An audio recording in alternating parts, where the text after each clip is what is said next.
Broken cisterns. I remember the devotion of your youth, how as a bride you loved me and followed me through the wilderness, through a land not sown. Jeremiah 2 verse 2.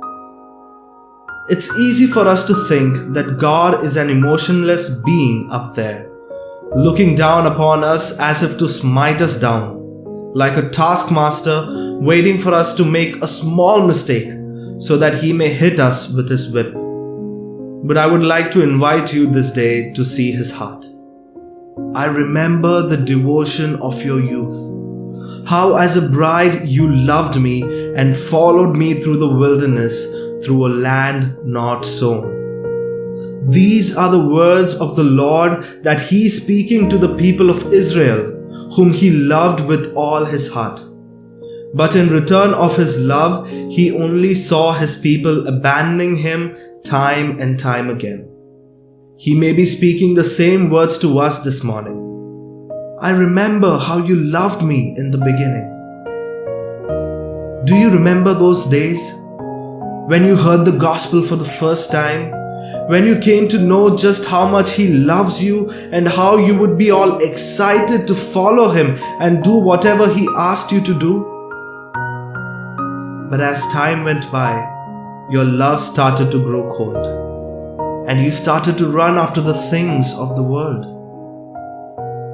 And this is the question that the Lord asked his people and is also asking us today. What fault did your ancestors find in me that they strayed so far from me? They followed worthless idols and became worthless themselves. Doesn't that sound like so many of our lives today? Where we were so connected with God, everything seemed to be so wonderful, and then we run away towards something else. Now something else entices us, and God's left there going, what did I do? And so we see God bringing up his case. He tells us what we've done. My people have committed two sins. They have forsaken me, the spring of living water, and have dug their own cisterns, broken cisterns that cannot hold water. The people of Israel, and this goes for us as well, committed two sins. First, they chose their sin. But here's what really broke God's heart, that they chose their sin over him. And God's here like, wait a second, you left me, the spring of living water, to go do your own thing? Because you thought you could dig a hole big enough and then fill it up with water, so this would be a better supply? And he says that it's a broken cistern. It cannot even hold water. That's what temptation is like. Sin does promise pleasure, but it's only temporary. It never satisfies. It always leaves you thirsty for more. This is why sin gives way to more sin.